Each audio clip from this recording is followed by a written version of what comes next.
Hello student, good morning. हमारा topic चल रहा था maxima and minima. Maxima minima में अब हम लोग नेक्स्ट टाइप में आ रहे हैं। बहुत ही इंपॉर्टेंट टाइप है और ये हमारे लिए इंपॉर्टेंट जो है वो 1 मार्क्स के लिए है। ठीक है, 1 मार्क्स में इस तरह के क्वेश्चंस आते हैं। क्या लिखे हुआ है? Find the maximum and the minimum values without using derivatives. मतलब अभी तक हम लोग यूज़ करते थे, जब भी हम लोग सॉल्व करते थे तो उसको फर्स्ट टाइम डिफ्रेंशिएट करते थे या सेकेंड टाइम डिफ्रेंशिएट करके second order derivative, second derivative test लगाते थे या फर्स्ट डेरिवेटिव टेस्ट लगाते थे। अभी यहाँ ये टेस्ट विदाउट यूजिंग टेस्ट, हमको टेस्ट नहीं यूज़ करना है और आपको इसका मैक्सिमम वैल्यू पूरे रियल नंबर आर में निकालना है। ठीक है, मिनिमम वैल्यू आपको पूरे रियल नंबर आर में निकालना है। तो देखिए क्या करिएगा, इस तरह के क्वेश्चंस में आपको सबसे पहला, अगर यहाँ पर एक क्वाड्रेटिक इक्वेशन दिया हुआ है तो आप इसको क्या परफेक्ट स्क्वायर में चेंज कर सकते हैं। देखिए 4 कॉमन ले रहे हैं, ठीक है। अब इसको परफेक्ट स्क्वायर में चेंज करने का मेथड हम लोग को क्या पता है, a square minus 2 into a into b. यहाँ क्या होगा कि यहाँ बन जाएगा 1x, इसका मतलब b आपका 1/2 होगा। ठीक है, अब ये b का स्क्वायर हम लोग एक बार ऐड करेंगे, एक बार सब्ट्रैक्ट करेंगे और ये +1 जो था उसको उतार देंगे। देखिए हम इसको परफेक्ट स्क्वायर में चेंज करना बता रहे हैं। अगर इस तरह के क्वाड्रेटिक इक्वेशन का आपको मैक्सिमम मिनिमम निकालना है तो आपका यही मेथड है कि उसको पहले आप परफेक्ट स्क्वायर में चेंज कर लीजिए। ठीक है, ध्यान दीजिएगा कैसे होता है, ये तो आप लोग पहले से सीख रहे हैं बचपन से। अब यहाँ से देखिए, यहाँ से लेकर के यहाँ तक आपका परफेक्ट स्क्वायर में ये चेंज हो चुका है। तो इसको हम लिख सकते हैं x - 1/2 का होल स्क्वायर -1/4 + 1। ठीक है, अब इन दोनों को सॉल्व कर लीजिए। 4 इंटू x - 1/2 का होल स्क्वायर माइनस यहाँ कितना आ जाएगा, प्लस में आ जाएगा 3/4। देख लीजिए एलसीएम लीजिए, यहाँ 4 आएगा तो 4 - 1 करेंगे तो 3/4। ठीक है, यहाँ से आप 4 को अंदर ले जाइए तो 4 इंटू x - 1/2 का होल स्क्वायर +3 आ गया। अब fx आपका ये बन गया। अब इस फंक्शन का इस रियल नंबर r में, ऑन रियल नंबर r कहने का मतलब -∞ से इन्फिनिटी में आपको ये बताना है कि इसका डोमेन जो है -∞ से इन्फिनिटी है, मतलब रियल नंबर r है। उसे बताना है कि सबसे बड़ा वैल्यू कौन होगा x का और सबसे बड़ा छोटा वैल्यू क्या होगा, मतलब fx क्या होगा सबसे बड़ा और क्या सबसे छोटा क्या होगा। ठीक है, तो देखिए करने का तरीका क्या है। यहाँ पर देखिए परफेक्ट स्क्वायर है x - 1/2 का होल स्क्वायर। तो आप लिखिए सबसे पहले वी हैव, आपको पता है कि x - 1/2 का होल स्क्वायर कभी भी नेगेटिव नहीं हो सकता क्योंकि होल स्क्वायर है। इसका मतलब x - 1/2 का whole square is always greater than 0।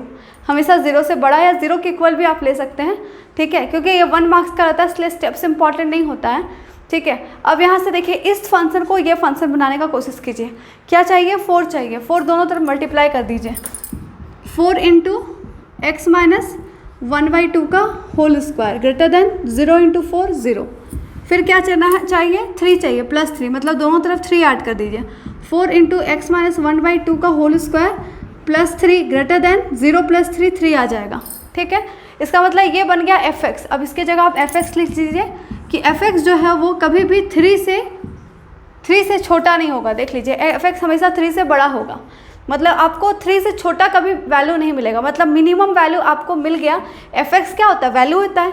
तो fx जो है सबसे मिनिमम वैल्यू आपको 3 मिला। 3 से छोटा कभी होगा नहीं, बल्कि 3 से बड़ा कुछ भी हो सकता है। तो बड़ा के बारे में नहीं डिसाइड कर पा रहे हैं कि fx का वैल्यू बड़ा क्या होगा, ग्रेटर वैल्यू क्या होगा, लेकिन मिनिमम वैल्यू हमको ये पता चल गया कि fx जो है वो मिनिमम क्या होगा, 3 होगा। ठीक है, अब आप बोलेंगे कि मैम किस 3 होगा तो किस पॉइंट पर होगा, तो ये आप क्या कीजिए, 3 को फंक्शन में पुट कर लीजिए और x का वैल्यू निकाल लीजिए। यहाँ से यहाँ पर क्या कीजिए, यहाँ 3 पुट करिए और पूरा सॉल्व कर लीजिए, वहाँ से x का वैल्यू निकाल लीजिए। बट यहाँ पर ज़रूरी नहीं है, यहाँ पॉइंट निकालना नहीं है, यहाँ लिखा हुआ है मैक्सिमम एंड मिनिमम वैल्यू, है ना। तो हम लोग डायरेक्ट लिखेंगे, इससे पता चल रहा है जब ये ग्रेटर देन आ जाता है तो इसका मतलब क्या हुआ, fx का वैल्यू, ज़रा सोचिए दिमाग से, fx का वैल्यू 3 से बड़ा होगा। तो या तो 3 होगा या तो 3 से बड़ा होगा, मतलब मिनिमम वैल्यू आपको मिल गया 3 और maximum value does not exist. Maximum value के बारे में हम लोग नहीं कह सकते हैं। अब यहाँ पर इक्वल टू लेकर चलिए, क्योंकि यहाँ इक्वल टू भी हो सकता है, 0 भी तो हो सकता था। तो देखिए मिनिमम वैल्यू 3 मिल गया और मैक्सिमम वैल्यू हमको नहीं समझ में आ रहा है, इसलिए हम लोग लिखेंगे 10 minimum value is equal to 3 and maximum value आप लिखिएगा जब आपको नहीं समझ में आ रहा है कि क्या होगा, डज नॉट एग्जिस्ट, क्योंकि कितना दूर तक होगा कि कहाँ तक ये मैक्सिमम वैल्यू एफ एक्स का जाएगा। रियल नंबर आर के कोई भी नंबर को लेने पर, एक्स को कोई भी नंबर ले रहे हैं तो मैक्सिमम कितना जाएगा वो नहीं पता चल रहा है। तो कभी भी 3 से कम वैल्यू नहीं आएगा एक्स का किसी भी नंबर पे। एक्स कहाँ से लेंगे, रियल नंबर आर से, मतलब माइनस इन्फिनिटी से इन्फिनिटी के बीच में एक्स का कोई भी वैल्यू लेते हैं और एफ एक्स में जाके पुट करते हैं तो उसका वैल्यू, एफ एक्स का वैल्यू 3 से छोटा कभी नहीं आएगा, 3 से बड़ा ही आएगा, लेकिन कितना दूर तक आते चला जाएगा ये नहीं पता। इसलिए maximum value does not exist और मिनिमम वैल्यू 3 हो जाएगा। क्लियर? तो ये रहा आपका फर्स्ट हम लोग किए ऐसा क्वेश्चन। अब यहाँ से देखिए नेक्स्ट और एक और क्वेश्चन लेते हैं।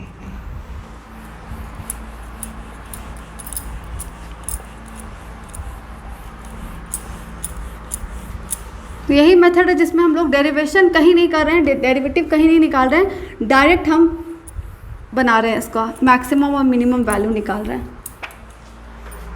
एक और क्वेश्चन लेते हैं। F x is equal to minus x minus 1 का whole square plus 2 on real number R. देखिए अब ये वहाँ पर परफेक्ट स्क्वायर में नहीं दिया होता, क्वाड्रेटिक में दिया होता, यहाँ वहीं से दिया हुआ है, तो ये आपके लिए और इजी है। अब यहाँ कुछ भी नहीं करना है, डायरेक्ट लिखिएगा वी हैव, यहाँ देखिए एक्स माइनस 1 का होल स्क्वायर है तो आप लिखिएगा एक्स माइनस 1 का whole square is always greater than equal to 0, या तो 0 से बड़ा हो गया 0 होगा। ठीक है, अब यहाँ देखिए नेगेटिव है तो मतलब हम नेगेटिव साइन, जैसे याद कीजिए इनइक्वालिटीज़ में हम लोग क्लास 11th में हम लोग पढ़े हैं कि अगर नेगेटिव साइन अगर मल्टीप्लाई होता है इनइक्वालिटी में तो उसका इनइक्वालिटी का साइन रिवर्स हो जाता है। जस्ट लाइक देखिए ऐसा हम एक एग्जांपल लेके आपको बताते हैं। 5 जो है वो छोटा है 7 से, ठीक है। अब यहाँ नेगेटिव मल्टीप्लाई करिए तो अगर मान लीजिए साइन चेंज नहीं करते हैं तो देखिए गलत हो जा रहा है। -5 छोटा है क्या -7 से? नो, जितना नेगेटिव नंबर बड़ा उतना ही वो छोटा, मतलब ये क्या हो जाएगा, चेंज हो जाएगा। तो नेगेटिव साइन जब भी मल्टीप्लाई होता है तो वो उसका इनइक्वालिटी का साइन चेंज हो जाता है। तो हम मल्टीप्लाई कर रहे हैं नेगेटिव, इसलिए यहाँ क्या हो जाएगा -x - 1 का whole square less than equal to 0। बस ये इनइक्वालिटी का साइन क्या हो गया, लेस देन इक्वल टू। अब क्या करना है, +2, दोनों तरफ +2 कर दीजिए। -x - 1 का whole square +2 less than equal to 0 + 2 2 आएगा। अब ये बन गया fx less than equal to 2। तो अब देखिए ये क्या बोल रहा है, fx का वैल्यू या तो 2 होगा या तो 2 से हमेशा कम होगा। तो आप सोच लीजिए किधर की ओर जा रहा है। अब नंबर लाइन ड्रॉ करके भी देख सकते हैं, या तो 2 होगा या 2 से कम होगा। तो मैक्सिमम वैल्यू क्या मिला, मैक्सिमम वैल्यू क्या मिला 2, और मिनिमम वैल्यू कुछ पता चल रहा है, ये चलता जा रहा है, बढ़ते जा रहा है। मतलब मिनिमम कहाँ तक जाएगा नहीं समझ में आ रहा। और वही उसके पहले वाले में क्या आया था, fx greater than equal to 3 आया था ना। तो ग्रेटर देन में मतलब हम ग्रेटर देन किधर जाएगा, कहाँ तक जाएगा वो नहीं पता, लेकिन मिनिमम 3 होगा, 3 से कम नहीं आएगा। वही चीज़ इसलिए यहाँ पर क्या आ जाएगा, तो हम लोग लिख लेंगे 10। आपका मैक्सिमम वैल्यू निकल गया, maximum value is equal to 2 और minimum value does not exist.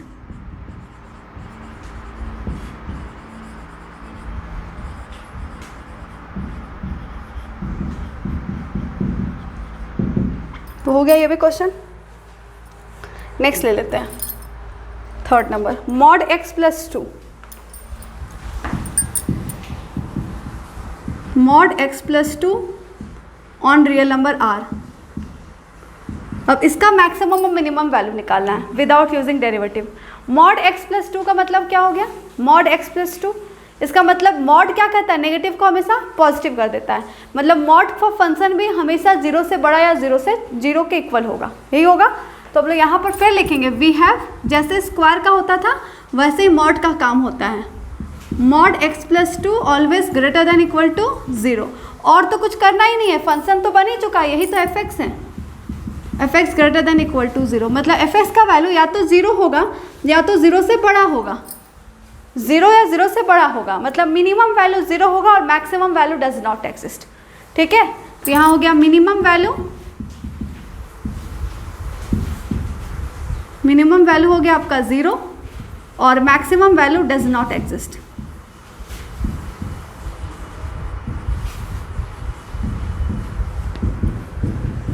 तो यही है, एकदम सिंपल फॉर्म है, हम लोग सिंपल तरीके से इसको आसानी से सॉल्व कर सकते हैं। ठीक है, चलिए और देखते हैं। अभी और भी जितना टाइप का फंक्शन हम लोग को पढ़ना है, इसमें निकालना है, वो हम सब करवा देंगे आज।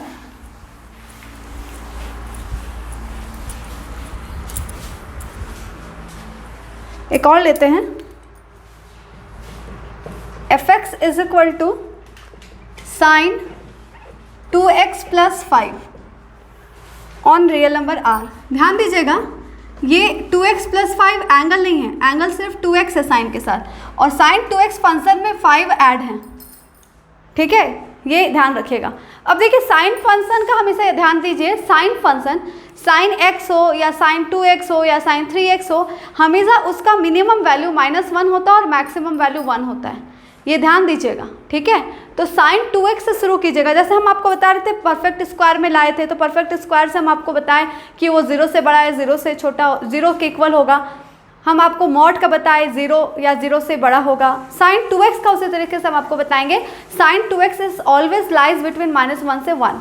मतलब हम यहाँ पर आपको ये नहीं बोलेंगे कि ये ग्रेटर देन इक्वल टू 0 से हम नहीं शुरू कर सकते हैं। ठीक है, तो देखिए हम यहाँ क्या लिखेंगे, वी हैव साइन फंक्शन में हम लोग इसी तरीके से बनाएंगे जब भी साइन फंक्शन का कोई भी क्वेश्चन होगा, -1 less than equal to sine 2x less than equal to 1। इससे फ़र्क नहीं पड़ता है साइन फंक्शन का मिनिमम और मैक्सिमम वैल्यू। आप लोग को ये बात पता है कि साइन का फंक्शन हमेशा उसका वैल्यू -1 से 1 के बीच में ही ऑसिलेट करता है। -1 से छोटा कभी भी साइन का किसी भी एंगल में -2 या -3 इस तरह का कोई वैल्यू नहीं होता है। ठीक है, और या फिर 3, 4 भी नहीं होता है, 1 तक ही होता है, -1 तक ही होता है। तो देखिए अब हमको क्या करना है, +5 करना है। मतलब हमको क्या करेंगे, सब जगह +5 करेंगे। -1 + 5 less than equal to sine 2x + 5 less than equal to 1 + 5। देखिए हम 5 सब में ऐड कर दिए। ठीक है, 5 सब में ऐड कर दिए। ये आपका फंक्शन है, ये वाला आपका फंक्शन है साइन 2x + 5। तो देखिए यहाँ पर आपका आ गया -1 + 5 आ गया 4 लेस देन इक्वल टू, ये आपका बन गया fx। देखिए यही fx था, लेस देन इक्वल टू 6। तो यहाँ से दिखाई दे रहा है कि fx का वैल्यू या तो 4 हो गया तो 4 से बड़ा होगा, fx का वैल्यू 6 या 6 से छोटा होगा। मतलब मिनिमम वैल्यू आपका 4 हो गया, ये आपका मिनिमम वैल्यू हो गया, और ये आपका मैक्सिमम वैल्यू हो गया। यहाँ से आपको क्लियर हो जाएगा। ठीक है, तो इसलिए हम लोग लिख लेंगे 10 minimum value is equal to 4 and maximum value is equal to 6। तो ये हम लोग साइन फंक्शन के क्वेश्चंस को इस तरीके से बनाएंगे। ठीक है, चलिए और हम देखेंगे अभी।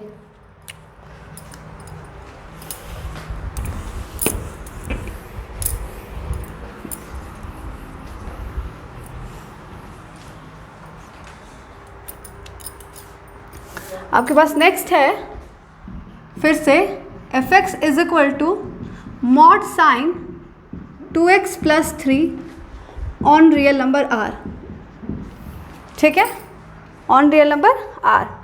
यहाँ पर 2x नहीं है, 4x + 3। चलिए कोई दिक्कत नहीं है, 4x हो या 2x हो। चलिए अब इसको देखते हैं। मॉड है, मॉड पे मत जाइएगा, स्टार्ट कीजिएगा साइन से। ठीक है, तो हम लोग फिर से देखेंगे इसका कि साइन फंक्शन का मिनिमम वैल्यू आपका -1 होता है, less than equal to sine 4x हो या 2x हो या 3x हो या साइन x हो। हम आपको बार बार रिपीट करें कि -1 से 1 के बीच में ही होगा। अब साइन 4x में क्या करना है, 3 ऐड करना है। तो -1 + 3 less than equal to sine 4x + 3 less than equal to 1 + 3। तो आपका आ गया यहाँ 2 less than equal to sine 4x + 3 less than equal to 4। अब देखिए क्या लेना है, मॉड ले लीजिए। Mod 2 less than equal to mod sine 2x + 3 less than equal to mod 4। Mod 2 तो मतलब 2 ही होगा, less than equal to fx less than equal to 4। मतलब मिनिमम वैल्यू आपका आ गया 2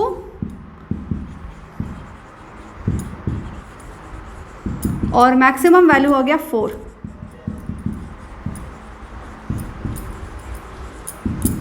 ठीक है, तो इस तरीके से हम लोग का ये वाला क्वेश्चन मॉड वाला भी कर लिए हम लोग। अब देखिए आगे,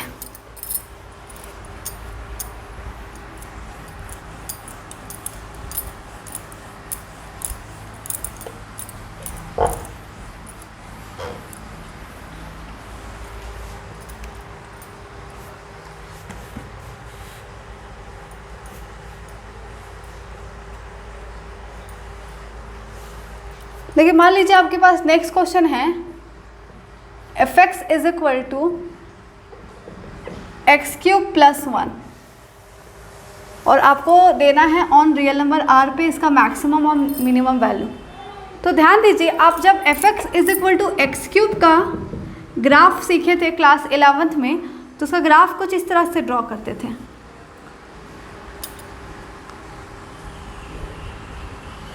ध्यान होगा, बहुत सारे बच्चों को नहीं भी ध्यान होगा, लेकिन ध्यान दीजिए, ऐसा ग्राफ होता था। ये इधर चला जाता था, ये इधर चला जाता था, ठीक है। तो ये जितना आगे बढ़ाते थे ये आगे बढ़ता चला जाता था, बढ़ता चला जाता था, ये भी इधर भी आगे बढ़ता चला जाता है, ठीक है। तो मतलब x भी बढ़ रहा है और y भी बढ़ रहा है। तो यहाँ देखिए x³ था तो इसलिए 0 से क्रॉस करता था, यहाँ x³ + 1 है, तो इसका ग्राफ अगर आप ड्रॉ कीजिएगा तो इसके बारे में बात करेंगे। तो x³, क्योंकि x³ फंक्शन में ये इधर भी आगे बढ़ा, इधर भी आगे बढ़ा, मतलब अगर रियल नंबर r में आप पॉजिटिव नंबर लीजिएगा तो हमेशा पॉजिटिव नंबर आते चला जाए। मान लीजिए 1 लीजिए तो 1 आएगा, 2 लीजिएगा तो 8 आएगा, और उसी तरह 3 लीजिएगा तो 27 आएगा। तो इस तरीके से वो हमेशा, आप ये नहीं ढूंढ पाएगा एंड कब आएगा, मतलब मैक्सिमम कौन सा होगा इसका वैल्यू। उस तरह मिनिमम के बारे में भी जरा आप सोचिए, अगर -2 लीजिएगा तो -8 आएगा, -3 लीजिएगा तो -27 आएगा। उसी तरह जितना भी वैल्यू लीजिए, मिनिमम में भी आप कंफर्म नहीं हो पा रहे हैं, और ग्राफ देख के भी आप समझ पा रहे हैं कि ये इधर भी आगे बढ़ रहा है और इधर भी आगे बढ़ रहा है। तो ये x में भी आगे चलता जा रहा है, y में भी, मतलब मैक्सिमम वैल्यू भी एग्जिस्ट नहीं कर रहा है, मिनिमम वैल्यू भी एग्जिस्ट नहीं कर रहा है। हम कंफर्म ये नहीं बता सकते कि ये फंक्शन का रियल नंबर r में मैक्सिमम वैल्यू ये होगा और मिनिमम वैल्यू ये होगा, बल्कि कुछ भी हो सकता है, अभी कुछ कंफर्म नहीं है। इसलिए हम उसमें लिखेंगे maximum value does not exist, minimum value does not exist, both value does not exist in this function. Clear? तो ये f(x) is equal to x³ का कहानी है। तो देखिए x³ का जब ऐसा कहानी है ना, तो चाहे x³ में कोई भी फंक्शन आप उसमें ऐड कर दीजिए, मल्टीप्लाई कर दीजिए, तो हमेशा उसका भी आंसर वही होगा। देख लीजिए, इसका भी अगर आप ग्राफ ड्रॉ करते हैं, ठीक है, याद रखिए 1 मार्क्स का क्वेश्चन है, इसलिए आपको कोई कैलकुलेशन नहीं करना पड़ता है, डायरेक्ट आंसर देना पड़ता है। तो x³ + 1 है, यहाँ पर +1 है, जैसे वहाँ x³ + 0 था तो 0 से पास कर रहा था, अभी कहाँ से पास होगा, मान लीजिए यहाँ 1 है तो ये 1 से पास होगा। इस तरह से ग्राफ जाएगा, देखिए ऐसे। तो मतलब ये भी तो यहाँ से ऐसे आगे बढ़ते चला जा रहा है, देखिए ये इधर गया और ये इधर गया, मतलब इसमें भी पता नहीं चल रहा है कि ये x में कहाँ तक जाके रुक गया होगा, y में कहाँ जाकर रुका हो, कहीं नहीं रुका। इसलिए यहाँ पर हम लिखेंगे maximum value does not exist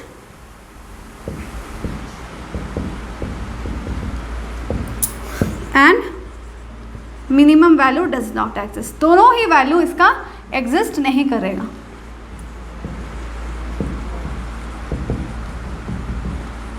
तो हम लोग को x³ वाले फंक्शन में कुछ भी आ जाए हमेशा डज नॉट एग्जिस्ट होगा, both value does not exist.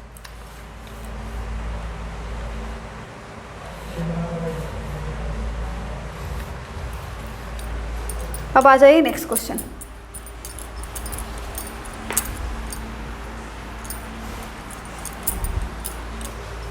उसके बाद आइए 7th नंबर में, f(x) is equal to -mod x + 1 + 3, ठीक है। ये भी रियल नंबर r में आपको निकालना है। तो यहाँ देखिए फिर से मॉड है, मॉड पे हम लोग लिखेंगे कि हमेशा 0 से बड़ा या 0 होगा। तो mod x + 1 > 0। अब नेगेटिव है, नेगेटिव साइन मल्टीप्लाई करेंगे, वैसे इनइक्वालिटी साइन चेंज हो जाएगा, mod x + 1 -<= 0 +3 कर देंगे, -mod x + 1 + 3 <= 0 + 3 तो ये आ गया f(x) <= 3। मतलब मिनिमम वैल्यू आपका हो गया 3 से छोटा या 3 के बराबर, मतलब मैक्सिमम आपका 3 हो गया,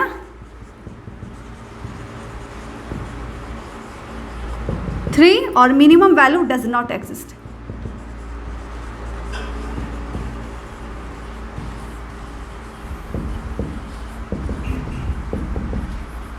तो ये भी मेरा हो गया, ठीक है।